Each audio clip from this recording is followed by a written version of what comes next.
Hey guys, welcome back to MasterywithAmara, and today we want to talk about backtesting.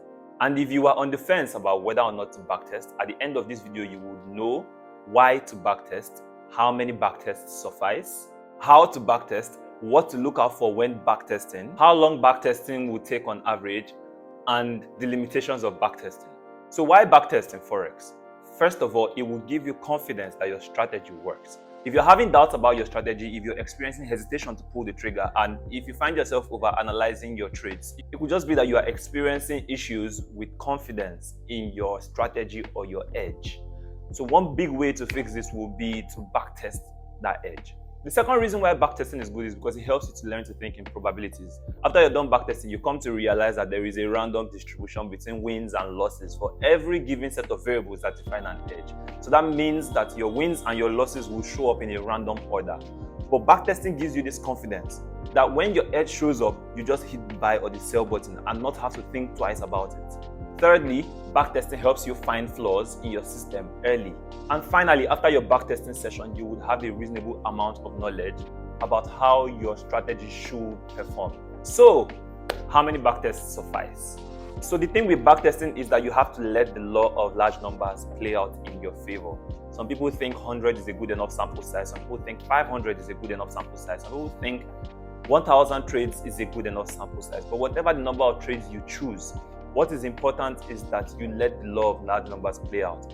Because what could happen if you ignore the law of large numbers is you could have done your backtests within a time when the market was trending, and then what happens is you go into real market conditions and you're testing your strategy when the market is consolidating.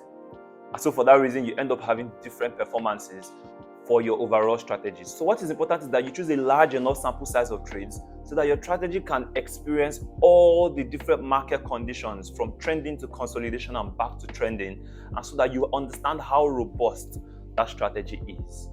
So how do you backtest? One, you must have very clear entry, exit, and position sizing rules so that those rules can be repeatable and so that you know what works and what doesn't. That means you must know what you want to see, where you want to see it, and when you want to see it. There has to be a logical reasoning behind your execution. Secondly, you must know the market conditions that were prevalent during your backtest. So you could be in a high volatility uptrending market, a low volatility uptrending market, a high volatility consolidating market, a low volatility consolidating market, a high volatility downtrending market, or a low volatility downtrending market. Or if your strategy is not very big on monitoring volatility, then you could just monitor whether you are in an uptrend, a downtrend, or a consolidating market. The third thing to then do would be to pick a reliable data source and to pick your software. There's options like TradingView, Forex Tester, and a couple of other options on MT4 and MT5. And finally, you would choose where you would record those trades. There's options like Notion or an Excel spreadsheet. The next thing is what to look out for when backtesting. What to track completely depends on your strategy, but here are some things you could look out for regardless of strategy. 1, the total return in percentage terms over the entire backtesting period. 2, risk to reward ratios. So if your risk to reward ratios are fixed, you want to determine what risk to rewards work best.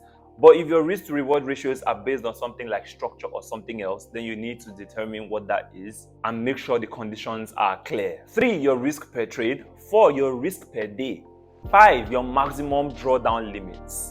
This is very important, especially if you're going to be taking profit challenges. So you need to know how that strategy performs in those isolated conditions. 6, your win rate or your strike rate.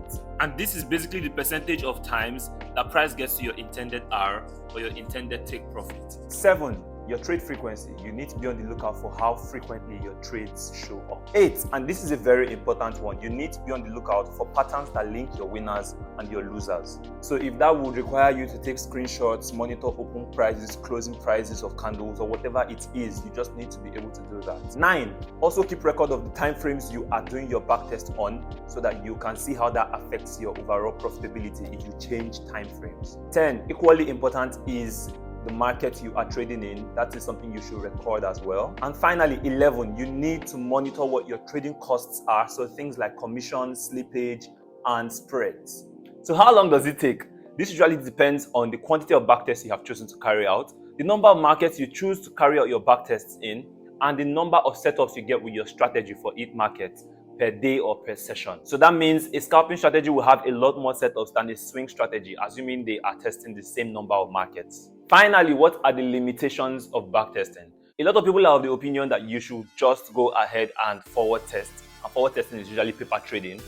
But the problem is, if you are building your strategy from scratch, then you don't know that the strategy works. Unless you are using somebody else's tried and tested system, you would have issues with knowing that your strategy works, and that would affect your confidence, and it will lead to hesitation when trading on a live account. So if you enjoyed this and you found this insightful, please hit the subscribe button to support the channel, and hit the like button as well for the algorithm. I'll see you in the next one, guys. Cheers and God bless.